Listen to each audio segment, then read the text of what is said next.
L'entretien des patriotes, bonjour à tous, heureux de vous retrouver. Xavier Niel insulte Elon Musk. Réponse cinglante du milliardaire américain. Justifié?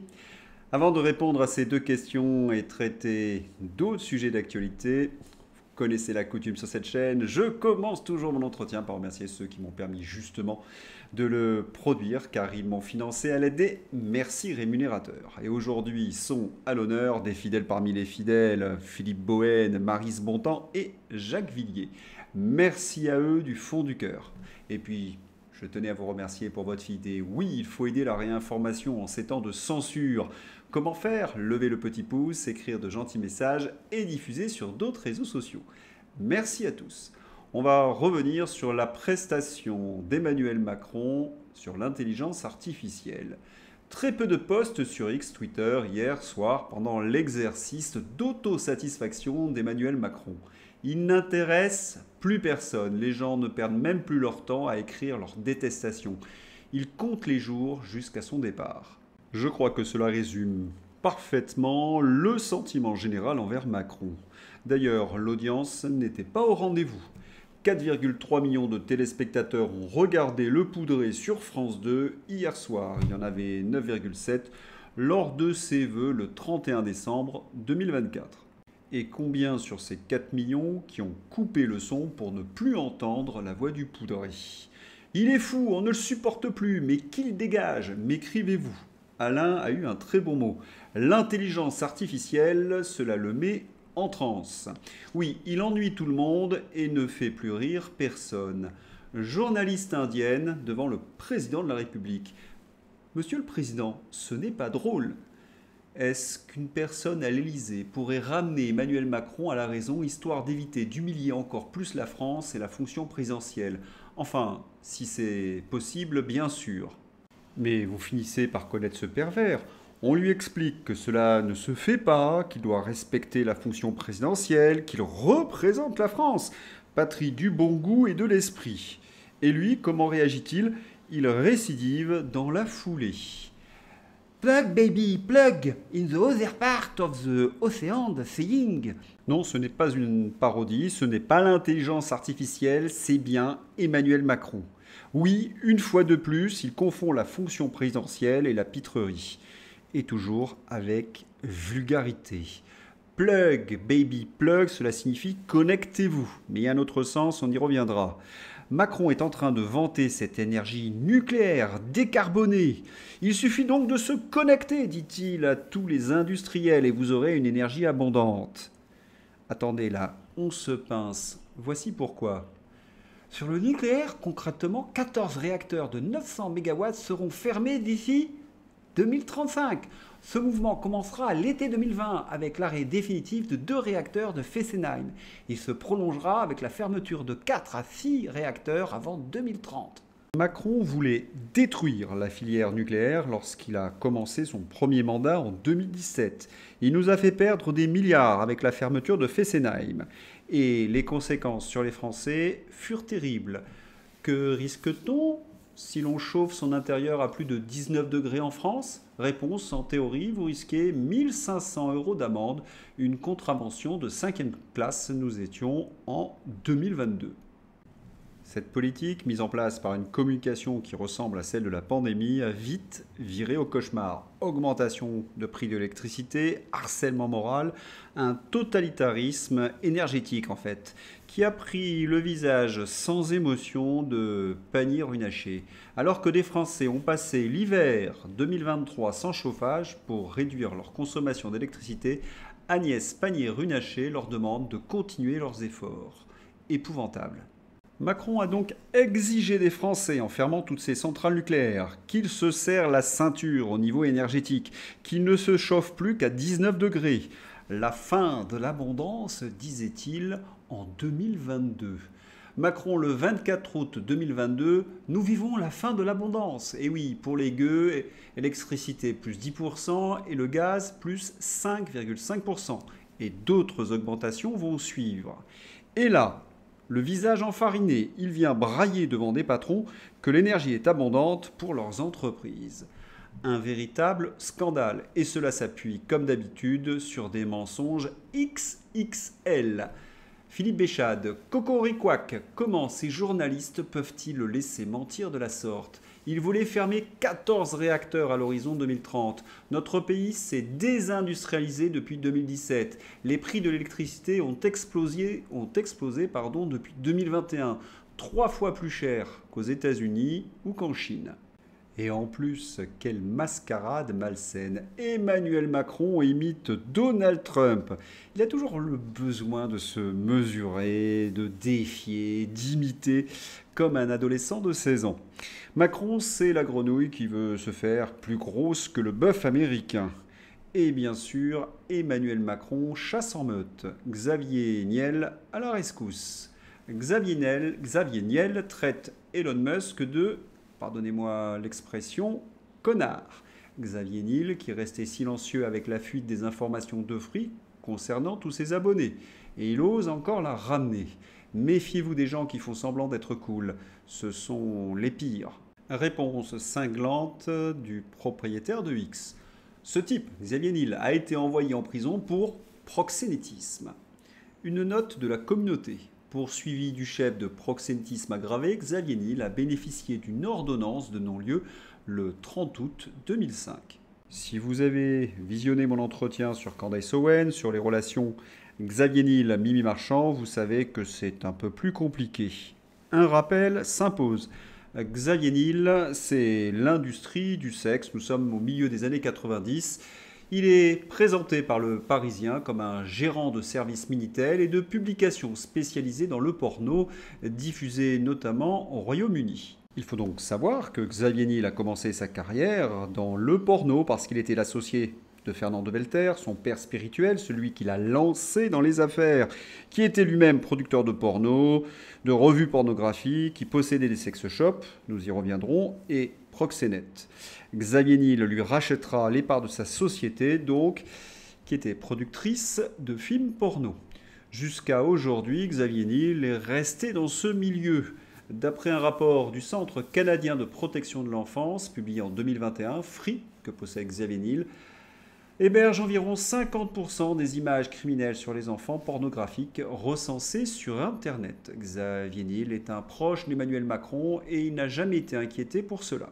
En 2002, c'est le procès. Xavier Niel est accusé de toucher des enveloppes en liquide provenant de sex shops. C'est du recel d'abus de biens sociaux. L'affaire est très intéressante. Xavier Niel aurait été dénoncé en juillet 2002 par un mystérieux informateur qui l'accusait de percevoir indûment des sommes provenant d'un sex shop situé rue de la Gaîté dans le 14e arrondissement de Paris. En décembre 2002, ce tuyau a été confirmé par un signalement de Tracfin, l'organisme anti-blanchiment, qui a étendu ses malversations à 2 autres magasins érotiques à Strasbourg. L'enquête a ensuite permis d'établir que Xavier Niel, avec sa sœur, actionnaire majoritaire d'un pipe show, situé rue du Faubourg National, toujours à Strasbourg, les investigations ont révélé que l'endroit, géré par une société baptisée Roxane, était un lieu de prostitution. Les stripteaseuses pouvant s'isoler avec les clients contre rémunération. Lors de sa garde à vue, Xavier Niel a reconnu les abus de biens sociaux aux dépens des 3 premières sociétés, mais il a fermement nié avoir connaissance des faits de prostitution. Le jugement, qui est sous la note du propos d'Elon Musk, l'exonère de l'accusation de proxénétisme. Mais doit-on y croire? Parce que, comme je vous l'ai dit, en 1990, il rachète à Fernand de Welter 50% de Fermic Multimédia, un éditeur de services de Minitel Rose, créé dans les années 80, et le rebaptise Iliad. Il en restera actionnaire majoritaire, 55%, jusqu'en 2016. Il est à l'origine des produits lancés par le groupe Iliad, notamment le service 3617 à nu, lancé en 1996, ou le site société.com. Vous voyez où je veux en venir? Pas encore? Eh bien, son associé, Fernand de Welter, il a lui été poursuivi pour proxénétisme, corruption et recel d'abus de biens sociaux.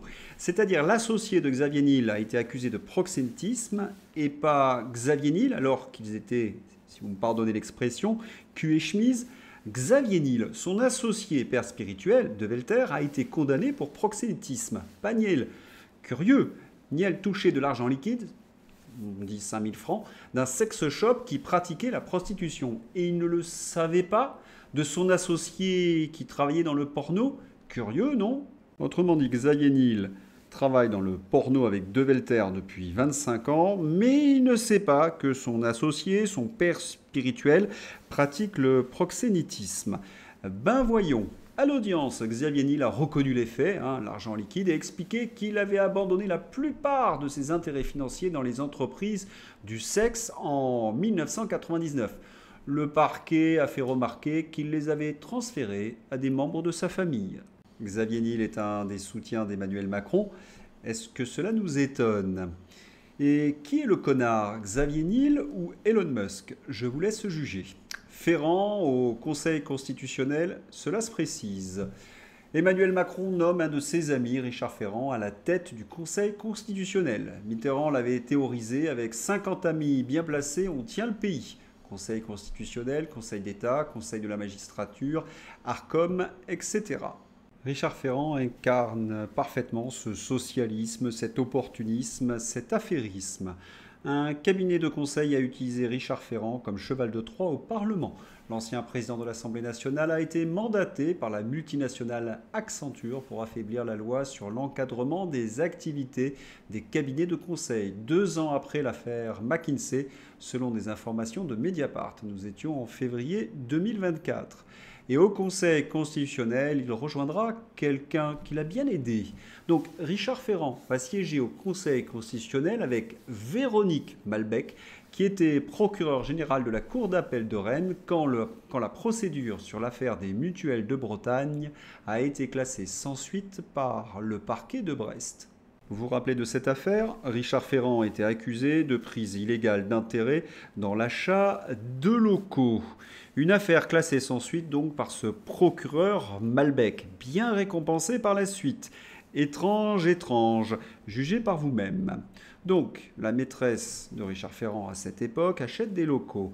Elle est propriétaire à 99% des parts. La femme de l'actuel ministre, elle est devenue sa femme par la suite, avait constitué une SCI avec un ami du couple qui avait participé à hauteur de 1 euro afin de rendre possible l'opération. La constitution d'une SCI nécessitant au moins 2 participants.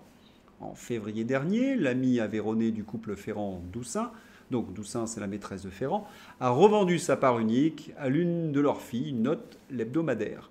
6 ans après la création de la société, la valeur des parts a été multipliée par 3000.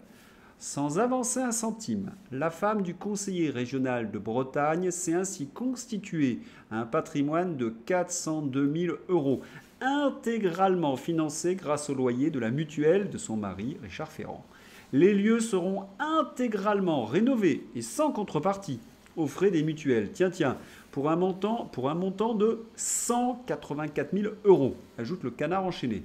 Un constat qui porte à 586 000 euros le bénéfice de l'opération pour la SCI familiale. Eh bien, pour le procureur Malbec, il n'y a pas de prise illégale d'intérêt, c'est une affaire classée sans suite. Et puis, ce procureur obtient un joli poste au Conseil constitutionnel. Non, ne vomissez pas, ce n'est pas terminé. Richard Ferrand est visé dans une autre affaire, Maître Divisio. Emmanuel Macron en passe de nommer Richard Ferrand donc à la présidence du Conseil constitutionnel.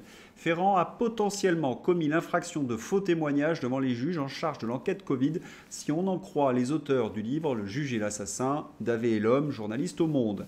Cette nomination est le plus grand des scandales politiques et juridiques de la Ve République et l'opposition ne réagit pas. La démocratie est morte avec Emmanuel Macron. La démocratie est morte, cela y ressemble. François Bayrou. Tiens, Bayrou dégaine un nouveau 49.3 dans l'hémicycle désert de l'Assemblée nationale. C'est beau le débat parlementaire. Il faut rappeler que le 49.3 est anticonstitutionnel dans ces conditions. Bayrou n'a pas de majorité. Observatoire du journalisme.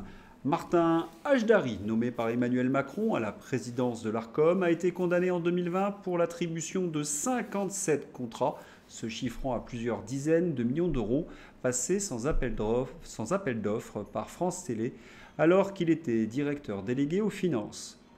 C'est une très belle illustration de ce qu'affirmait François Mitterrand. 50 mafieux et vous contrôlez le pays. Oui, mafieux, il suffit de regarder leur pédigré. Xavier Niel et tous les milliardaires qui contrôlent les médias, Delphine Ernotte, le service public, Dari qui supervise le tout à l'ARCOM, Ferrand au Conseil constitutionnel, Yael Braun-Pivet, minoritaire, présidente de l'Assemblée nationale, et Bayrou qui fait passer les lois avec ses 49.3. Et pourquoi? Eh bien, pour servir l'Union européenne.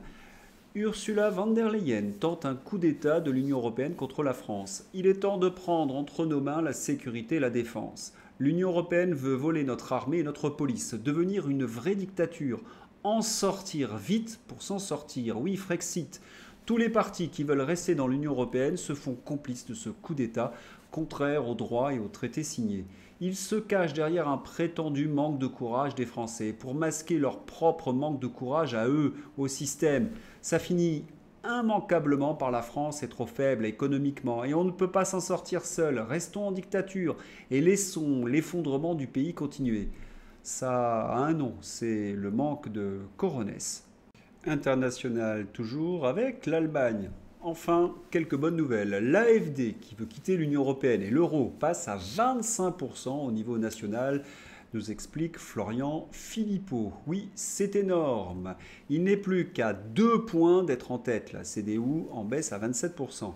C'est une véritable révolution, un mouvement qui veut le Dexit, sortir donc l'Allemagne de l'Europe, qui veut arrêter le soutien à l'Ukraine, rétablir la liberté d'expression, lancer les procès contre les covidistes, etc. Roumanie, l'usurpateur Klaus Iohannis, qui occupait abusivement la fonction de président de la Roumanie, a démissionné. Le Parlement roumain s'apprêtait à voter sa suspension. Et pour quelle raison? Les rats quittent le navire. Le rapport sur les élections en Roumanie, on y apprend qu'il n'y a rien contre Georgescu. Prenant acte des critiques concernant son maintien à son poste après l'annulation de l'élection présidentielle, Klaus Iohannis a déclaré qu'il quitterait ses fonctions mercredi. Rappel, la Roumanie, la Cour constitutionnelle annule le premier tour de l'élection présidentielle du fait de graves manipulations sur TikTok. Eh bien, c'était un fake. On se rappelle que Emmanuel Macron, Nathalie Loiseau, Thierry Breton, Van der Leyen accusaient l'ingérence russe ou chinoise avec TikTok. Eh bien, c'est un bobard, c'est officiel. Ce sont des manipulateurs sans vergogne. Mais je ne vous apprends rien. Et puis il a l'air fin, là, le Thierry Breton, qui avait avoué, malgré lui, qu'ils avaient empêché une annexion libre en Roumanie. On l'a fait en Roumanie, il faudra évidemment le faire, si nécessaire, en Allemagne. Mais comment se fait-il que ces hommes politiques puissent mentir avec un tel aplomb? Parce qu'ils n'ont pas de contradiction de la part des journalistes. Il faut dire qu'ils sont grassement rémunérés, nos journalistes aux ordres. Un scandale énorme que les commissions du Sénat et de l'Assemblée nationale devraient se saisir en urgence. Oui, l'agence France Presse a été rémunérée par l'USAID. Il n'y a pas de fumée sans feu. C'est l'heure d'ouvrir la page Fantaisie avec notre rubrique Cruche, Marine Tondelier, le 1er janvier. La France est très en retard sur l'Allemagne au niveau du développement durable, selon les écolos français. Dans 5 ans, nos voisins allemands, ils seront ailleurs. Ah, c'est certain, lorsqu'on regarde cette carte européenne de la pollution. En rouge, l'Allemagne. C'est marrant parce que cette carte correspond très exactement à la carte des centrales électriques les plus polluantes d'Europe. Alors, anticyclone ou lignite? Comme disait Marine Tondelier, les Allemands sont très en avance sur nous pour polluer la planète. Le Gamelin 225, le colonel Goyafi. L'offensive russe est en train de s'essouffler partout. C'est peut-être le phénomène le plus étonnant du moment. Les Russes ne progressent quasiment plus. Et ce constat a de la valeur. Imaginez, c'est le colonel Goyafi. Et oui, les Russes ne progressent tellement plus qu'ils viennent de conquérir coup sur coup 2 grandes villes, dont Toretsk. C'est même affiché à l'écran. Le discours de Goya vient se heurter à la réalité du terrain. Grotesque. Pédiavenir, attention, alerte info, à l'âge de 47 ans, le président de la République Emmanuel Macron a été retrouvé à son domicile en excellente santé. Ah, on a cru à quelque chose d'autre. Maxi Bernard, On est devant le Lidl avec mon pote Xav et on est prêt à botter les fesses d'Elon Musk. C'est un bon résumé des macronistes. Voilà, c'est tout pour aujourd'hui. J'espère que cet entretien vous a plu. Je vous souhaite une excellente journée. À bientôt. Au revoir.